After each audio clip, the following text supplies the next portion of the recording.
Hey guys, it's RJ again, and we're continuing the Blaster Bolt color series from last time with orange and yellow.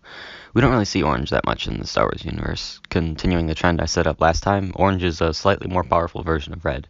The closest we really get to it is the training droid that Luke uses in A New Hope.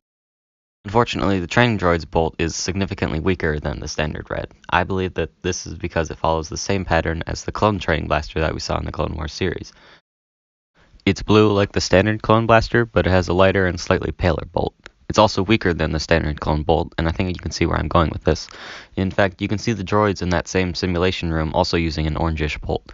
Now, blue to pale blue isn't exactly the same as red to orange, but come on, work with me here. The ion probably screws it up or something.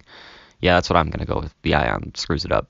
Other than that, though, there isn't really anything else that shoots orange. You can make a case for some of the blasters that they use in Star Wars Rebels to be orange, but I just think that's part of the art style, because they all pretty much look orange. If there were any other orange blaster bolts that I forgot, or that get added to canon later, they could be my version, where they're more powerful, or they could be the less powerful version that we have seen so far. I kinda doubt it on this being added to canon, but at least it has to be specifically contradicted, and I kinda doubt that that will happen too, to be taken out of the realm of possibility, and my own headcanon. And that's it for orange. I don't actually have an example of my version that shows up in canon, so we're gonna move on to yellow. We most notably see yellow being used by the Mandalorians throughout both Star Wars animated TV series. It makes a distinctively different sound from all the other blasters, and it is a more powerful shot than the red color. They likely use it because of how much pride they take in fighting. They're also really overkill when it comes to things like this, and because Mandalorian armor is really strong, so they would need something stronger to counter it.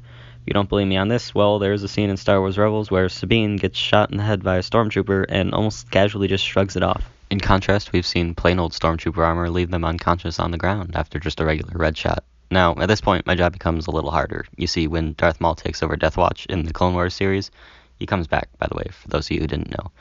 Spoilers, I guess. But when he takes over Death Watch, they switch colors from yellow to red, and the Mandalorians who start to oppose him end up with blue. Yeah, in this case, changing the color did more harm than good, but let's try to explain it anyway. So, first the Mandalorians who oppose Maul. They're in the minority, so their weapons cache is probably pretty limited, so maybe the blasters with blue ion-infused ammo were all they had. Ion weapons were mainly used for fighting droids, and it's possible that this was all they could get their hands on. And then there's Maul's Mandalorians. I like that. It's an alliterative name. But basically I say it like this. Maul sees them using yellow bolts and is all like, "Yo, why are you using those wasteful yellow bolts?" And then the Mandalorians are all like, "It's better than that red crap that everyone else uses." And Maul is like, "Nah, you're using red from now on because it's way more cost effective. Plus the Sith are red. Plus I'm red." So the Mandalorians are all like, "Fine." And Maul's brothers are like, "But I liked yellow." But no one hears him, so they start using red. So yeah, there's yellow for you. I hope you liked the video. Feel free to comment on how bad it is, and please share this video with your friends. I also have a Twitter, so you can follow me and ask me questions or make video suggestions if you want. You can also do that in the comment section down below. My Twitter username is @star_warsgalaxy, so go do that. Or don't, that's fine too. Thanks for watching. Bye.